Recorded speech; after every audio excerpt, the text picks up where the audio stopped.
Vous êtes bien dans Hip Hop Griot avec votre serviteur Driver aka le prince de Zamunda.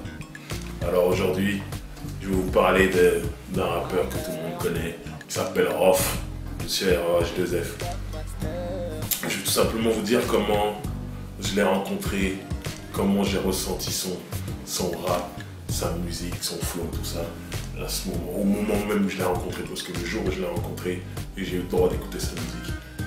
Alors en fait, on doit être à peu près en 94, 95 par là. Il y avait un magasin, le premier magasin dit hip-hop à Paris, qui s'appelait Ticaret, qui était dans le quartier de Stalingrad, à Paris. Ce magasin, la spécificité de ce magasin, c'est qu'il vendait beaucoup d'habits, des disques aussi, tout ce qui se rapportait à la culture hip-hop était en vente un peu là-bas. Et dans le sous-sol, il y avait un studio qui était tenu par Daniel, qui est donc celui à qui appartenait le magasin, qui était aussi un beatmaker, qui était aussi un DJ. Et il faisait de la musique avec Moda, qui était un rappeur de Sarcelles, qui faisait partie de la première formation de Ministère Amer, on va dire. Et ensuite, qui a quitté le groupe et qui a donc fait un duo, un binôme avec Dan, c'était Moda et Dan. Et lui travaillait dans ce studio là-bas, dans le sous-sol du magasin Ticaret. Et moi, étant sarcellois, j'ai eu la chance de bosser avec Moda.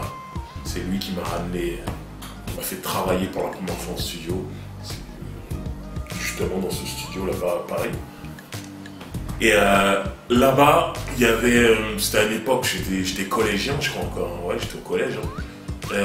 À cette époque-là, quand on était au collège, je sais qu'il y avait souvent, suivant les spécificités qu'on choisissait dans nos matières à l'école, des fois on nous demandait de trouver un stage de vente dans un magasin et tout. Et ça durait une ou deux semaines. Et je sais qu'il y avait une personne qui avait un stage là-bas, dans ce magasin à Ticaret. Cette personne, c'était tout simplement Kerry James.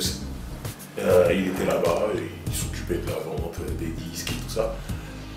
Et donc moi, comme je passais là-bas souvent au studio et que je connaissais déjà DJ Mehdi, qui était DJ de Ideal J, le groupe de Kerry James, je voyais souvent Kerry là-bas et tout. Et un jour, il y a un ami à lui qui est passé le voir au magasin. Et ce mec-là, il arrive, comme je veux dire, on est à peu près en 94, 95. Donc il y a une grosse influence d'Afro.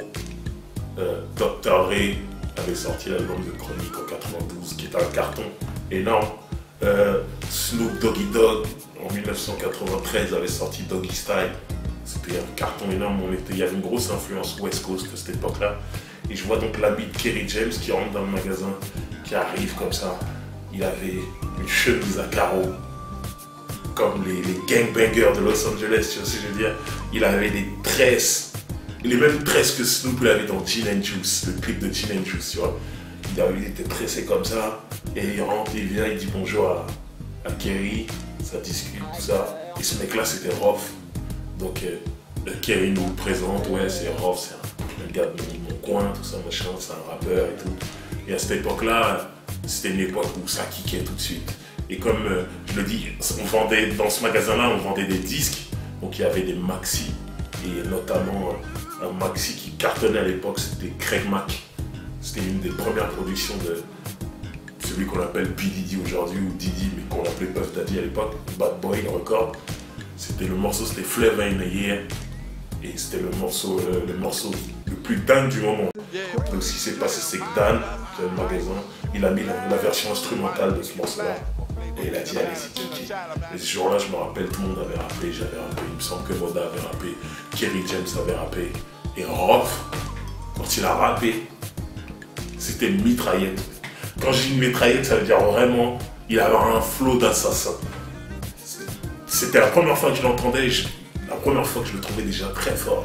Et là, on est en 94 ou 95, je sais plus, tu vois. Le mec, il arrive, il avait un vrai truc. Et à la différence de beaucoup de trucs qui se passent aujourd'hui, en face de moi, j'avais deux potes qui rappaient, qui étaient du même coin et qui avaient deux styles différents. Kerry, il avait son propre style, Rof, il avait le sien. Et Rof, c'était de l'assassinat. Quand il rappelait, c'était ça. Le mec était très fort. Donc déjà, voilà, après J'ai été amené à revoir Rof plus tard parce que j'étais très proche de DJ Mehdi, comme je l'ai dit, Kerry James aussi à cette époque-là. Et je me souviens donc beaucoup plus tard que Rof, il a fait un morceau avec un pote à moi, un rappeur à moi de Sarcelles, qui s'appelle Kibla. Et dedans, il avait fait pour moi une punchline qui était mémorable, où il disait « Un gosse pointé, ça se reconnaît à la marque du trou. » Quand il a dit ça, pour moi c'est bon, c'était fini.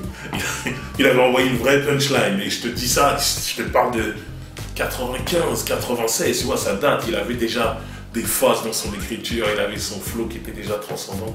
Et quand je vois ce qu'il est devenu aujourd'hui par rapport au rap français, tu vois, comme j'ai l'habitude de dire, on peut réécrire l'histoire du rap français plus tard. Tu seras obligé de mettre le nom de Rof dedans. Parce que le mec, il est toujours là, il envoie des albums de qualité, je vois, il fédère des jeunes. Par exemple, aujourd'hui, je mets la télévision, je regarde des chaînes comme MTV, par exemple, je vois, il y a des émissions qui s'appellent En Mode, le nom de l'artiste, En Mode truc. Et c'est Rof qui a sorti un morceau qui s'appelait En Mode machin, En Mode machin. Le morceau, il l'a sorti, le truc, il a tellement pris qu'aujourd'hui, tu mets la télé, on reprend ces expressions. Je marche dans la rue, les gens disent ça fait zizi. C'est Rof qui a sorti ce morceau-là, tu vois ce que je veux dire? Et le mec, il est là, il est important. C'est un mec qui est important dans le français. Et en fait, moi, dès le premier jour où je l'ai écouté, j'ai su qu'il ferait quelque chose parce qu'il est fort. Après, il ne suffit pas d'être fort pour réussir. Mais lui, il avait déjà la base. Après, il a su capitaliser le reste. Et oui, ça a fait ce qu'il est devenu aujourd'hui. Un des mecs les plus importants dans le français. Enfin.